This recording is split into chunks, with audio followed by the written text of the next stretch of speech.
Hello and welcome back to another episode of Ruining Your Childhood.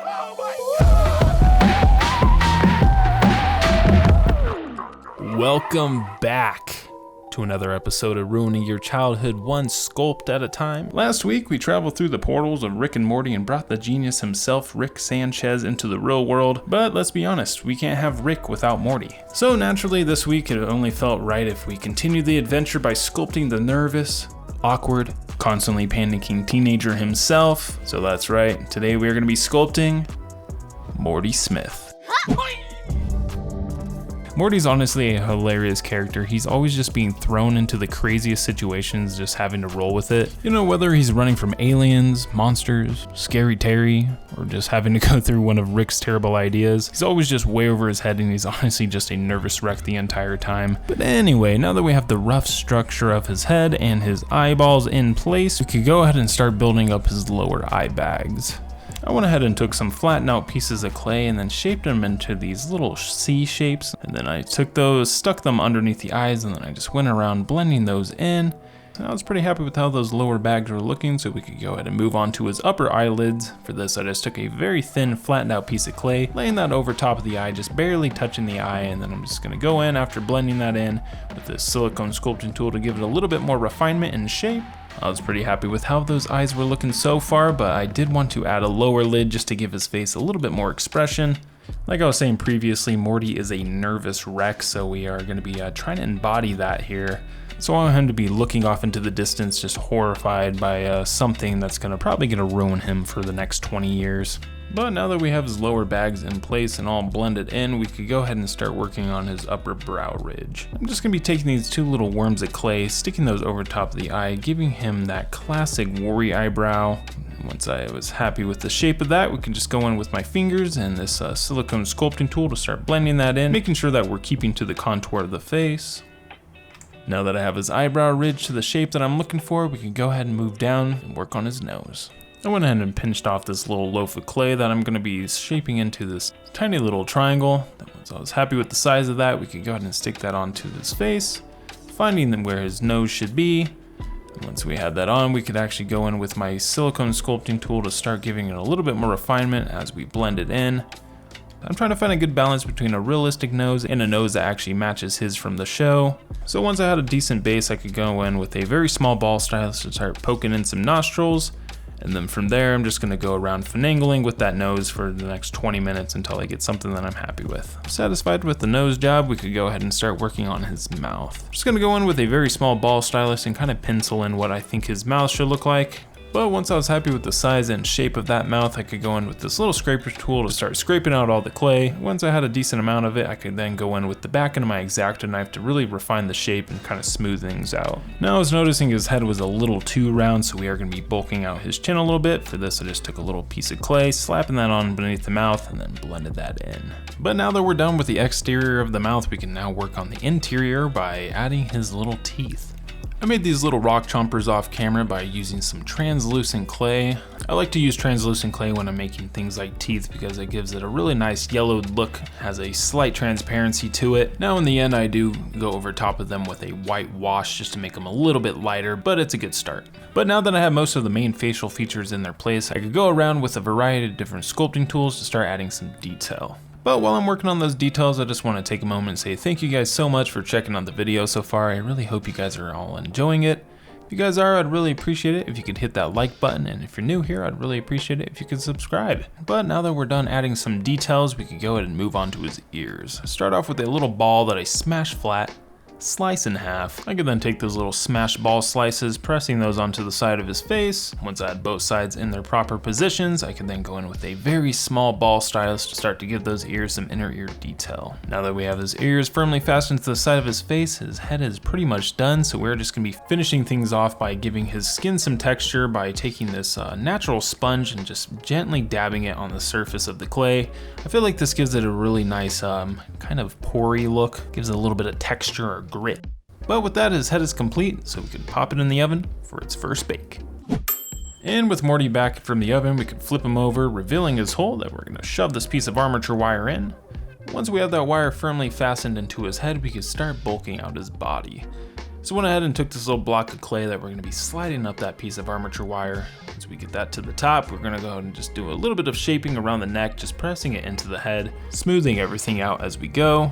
Once I was happy with the shape of the body, we could go ahead and start adding his legs. After cutting out these little pieces of armature wire, I went ahead and shoved those into the bottom of the body, gave them a little bit more shape before doing the same thing for his arms. Like I said before, I want him to be kind of pointing at something off in the distance, something just horrifying. So once I had his arms and legs bent into their oh geez position, we could go ahead and pop it in the oven to lock things in. Now that he's back from the oven and everything's locked in their proper spots, we could go ahead and start sleeving up his arms and legs. Start things off by gooping up these wire thighs by using some liquid SCULPT. Once I had those all nice and gooped up, I could take a flattened out piece of clay, wrapping it around those wire thighs to build up some more bulk to those legs. Once I had those wrapped around, I then go around with my fingers, just smashing it in, just kind of making his legs look a little bit more tubular. But with that, his legs are looking pretty good, so we can move on up to his arms. Now, virtually, his arms are gonna be made the exact same way as his legs, except we are gonna just be using a little bit of a thinner bit of clay. And then I'm actually just gonna be slicing off the excess instead of just blending it in. We are gonna be trying to make his arms a little bit thinner than his legs, because that's how things naturally are, unless you're some type of freak. I'm looking at you, Johnny Bravo. But now that we have his arm all sleeved up, we are gonna be adding this little chunk of clay to the top portion. This is gonna be his hand.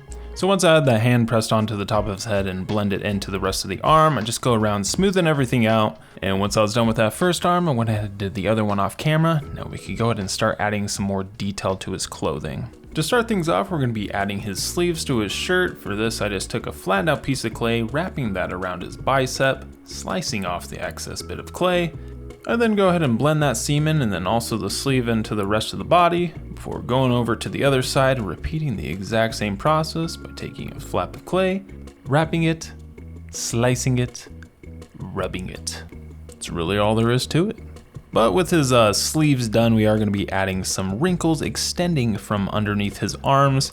To achieve this, I just took a wedge-shaped sculpting tool, drawing these little wrinkles extending. Then once I was happy with how that was looking, we can move down to work on the bottom of his shirt. Much like the arms, we're gonna be pretty much doing the exact same process, you know, the good old wrap, slice, rub technique. But with his shirt now rubbed into his torso, all we need to do now is add some wrinkles extending around his body. For this, I'm just using that silicone sculpting tool dipped in some isopropyl alcohol, and this is just to help it slide across the surface a little bit easier. So once I had those wrinkles drawn into the shirt, we could go ahead and add his collar. For this, I'm just taking that wedge-shaped sculpting tool and then just slowly going across his neck, just leaving an equal distance between. But with that pretty much completes his shirt, so we are gonna be just moving back up to that little hand that's on his head to give it some more detail. Start things off by taking this little tapeworm that I attached to the side of the hand to make up his thumb. Then I go in with my X-Acto knife to start carving in his fingers. Then I followed up with that wedge-shaped sculpting tool to actually refine the fingers. Once I was happy with how those fingers were looking, I just go ahead and add some detailing to the back of the hand. And with that, his hand's looking pretty good, and it was at this point I decided I wanted to actually add some texture to his clothing. So for his shirt, I'm just going to be taking this textured bit of cloth, wrapping it around his body, then giving him a vigorous rub down. Nice. But now that we've imprinted that texture into that shirt, we could go ahead and do the same thing for the pants, except I'm going to be using the grippy portion of this sculpting tool. I'm just going to be gently rubbing that along the surface. Once I had that thoroughly rubbed in, we could go ahead and pop it in the oven, just to seal in the flavor.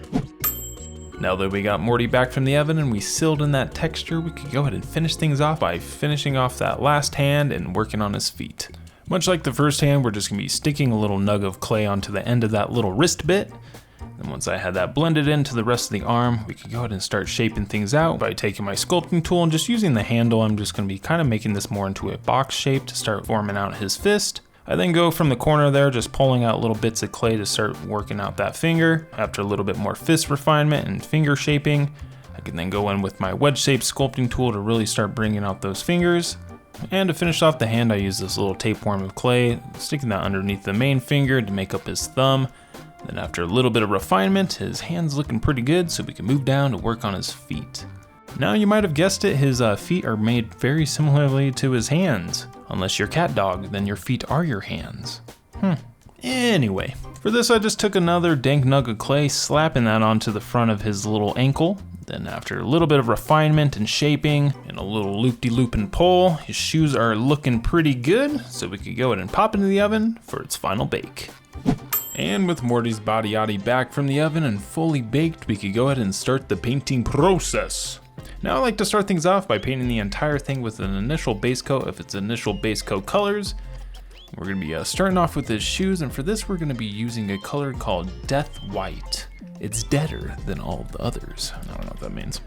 But after a couple coats on the shoes, we can move on to his pants, his breeches, his trousers. Okay, the color I'm using for the pants is just straight up ultramarine blue. It just happened to be the perfect blue tone that I was looking for. And with his pants complete and fully dried, we can then move up to his shirt. The reason why I wait for the other things to dry is that way I don't accidentally get my fingers in it. As for the colors I'm using for the shirt, I'm using a color called Sun Yellow, and then a lot of that Death White just to lighten it up. And once I had that shirt completely coated, it only took about a couple layers, which is actually kind of surprising. I feel like yellow takes a while, but after only about 2 layers, we can then move on to his skin. As for the flesh tone, I mixed up a few different colors, starting with unbleached titanium. Then I used a color called Dark Flesh, which happens to be this kind of orangish yellow tone. Then I finished it off with a tiny bit of blood red. Now since Morty doesn't have a whole lot of wrinkles on his face, I am going to be trying to capitalize on that texture that I added using the sponge. And the best way that I found to do this was actually watering down the paint a significant amount. We're almost bringing this down to like it's a wash. And the whole goal of this is just to be building it up in a ton of layers. That way we're eliminating most of those paintbrush marks and also limits paint buildup. So after about 4 or 5 layers of this, his skin is fully coated and looking pretty good. So once the skin fully dries, we could go ahead and finish it off by painting the eyes with an off-white color called Parchment. Now I like to use off-white instead of regular white. I feel like it gives the eye a little bit more of a natural look. And then I actually almost forgot, but his mouth is going to be getting a very dark red wash, and that pretty much completes the base coats. So we could go ahead and start actually making this thing look a little bit more 3-dimensional. We're going to go ahead and start with his pants first. I just mixed up a lighter blue wash that we're just going to be dry brushing over his knees and thigh area, just to make those pants look a little more broken in. As for the shirt, I just go over top of those wrinkles with a wash of that Sun Yellow just to give the shirt a little bit more variation. And then we go ahead and finish everything off, muddying it down with a brown wash that I'm just gonna go over top of the shirt, pants, and shoes. And then after letting that fully dry, we could go ahead and work on his skin. Now I find the best way to make skin look realistic is starting off with a very watered down red wash that we just go over top of the entire head and arms, letting it sink down into all those details. And then once that fully dries, we're then going to be going back in with a different red. The first red that I used was Crimson, and the second red is called Blood Red. And the second wash is going to be a little bit thicker than the first one, and the whole goal with this is we're kind of just trying to stain the paint underneath. So after putting it on there for a few seconds, I then just go over top of it with a cloth to dab it off. And right now we're just kind of hitting all the highlighted areas like his chin, ears, lips, eye bags, forehead. And then to finish everything off, we're going to go over top of it with a flesh tone wash, just to really set back those colors, and this does a really good job of making it look like those red parts are sitting underneath the surface of the skin. But now that we have this flesh done, all we have to do is work on his eyes, and for this I'm just gonna be going over top of them initially with this very watered down red wash, and the red I'm using is that Crimson Red. We're gonna let that sink into those little cracks on the side of the eye, and then I kind of just dab it off in the center. I also add a little bit of yellow to the eyes just to give it some variation.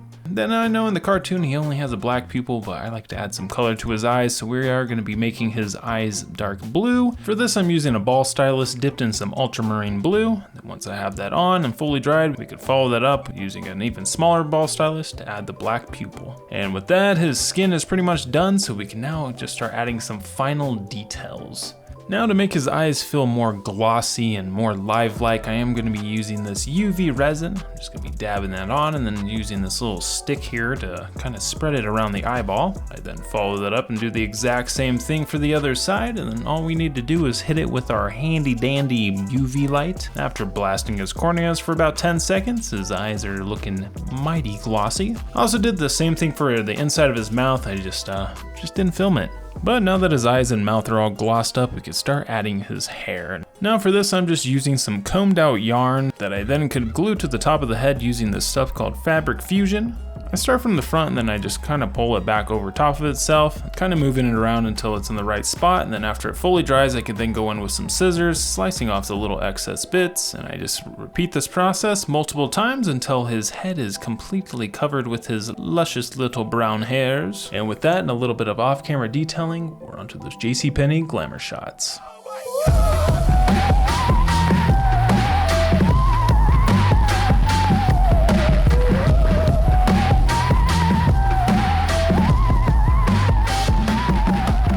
Thank you guys so much for watching the video. I hope you all enjoyed it. Don't forget to hit that like and subscribe button, and also leave a comment down below of who you would like to see me sculpt next. I'll see you next time.